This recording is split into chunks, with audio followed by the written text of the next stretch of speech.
I've been saying that the left opposition, the communists on the left, didn't have a platform of true theoretical platform to offer. What about Trotsky? Didn't Trotsky have something to offer, some alternative to Stalinism? Trotsky's often held up as an opposition leader who, if he'd won power, would not have pursued Stalinist policies. He's often called a Democrat. He even spoke about the problem of substituting the party for the worker or the dictator for the party. In other words, he was arguing that decisions should be made from the bottom up and that the leaders shouldn't usurp from the workers the right to make decisions. How true is this?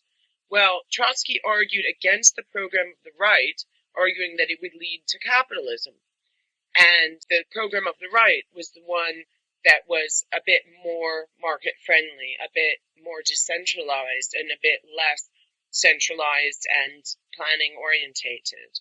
Trotsky argued against the results of policies, not against the policies themselves. So in other words, just like I've been arguing about the left opposition groups in general, Trotsky didn't really offer a theoretical platform that was really any different in terms of policies than what Stalin was offering. So what did Trotsky learn when Stalin turned against him?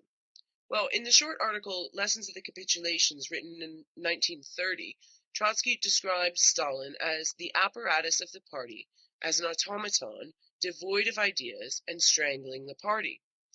And he reminded readers how each of the party leaders had taken left and right positions at different times, only to later repudiate them.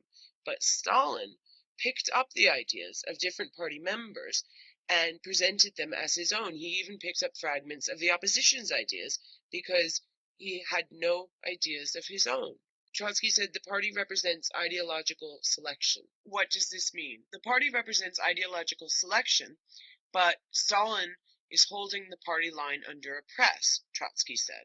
It is the revolutionary tempering of character, he said, about this ideological selection, this evolution. The party is the armor of the class, but the cohesion of the elements is achieved gradually under the ceaseless test of events. It's the evolutionary process about learning and creating a party line. The living tissue of the party is complex and delicate. The party can no more be held under a press than a human hand, where the circulation of the blood would be cut off. The circulation of ideas Trotsky is talking about, and how Stalin forced a stop to this process. One can also read Trotsky's criticisms of Stalin in this article and wonder whether it's actually different from the policies that Trotsky was advocating in the first place. So he said that Stalin was devoid of principles and ideals, but Stalin represents the party. He was taking the party line, taking bits and pieces from each and finding the majority view and representing the majority view rather than representing his own ideas. He criticized Trotsky for Trotskyism, and at that time at least he could say, now, we're used to saying Stalinism now and describing his period as leader, as Stalinist state, but at the time he was just finding the majority view and presenting it, so he wasn't actually guilty of Stalinism the way that he was accusing Trotsky of being guilty of Trotskyism, because he had no ideas of his own. So that was actually the ideal. And similarly, Trotsky says that he capitulates, but if only one party line is acceptable, it's actually correct to capitulate. Let's review this briefly one more time on Trotsky, unity, and the way that Stalin acted as party leader or as general secretary. There's a slow evolution of ideas that Trotsky pointed out, but can this occur when one party line must be chosen? We should ask whether the party line creates this bureaucratic pressure that Stalin identified. Not just Stalin, but actually the party line itself might have created this pressure.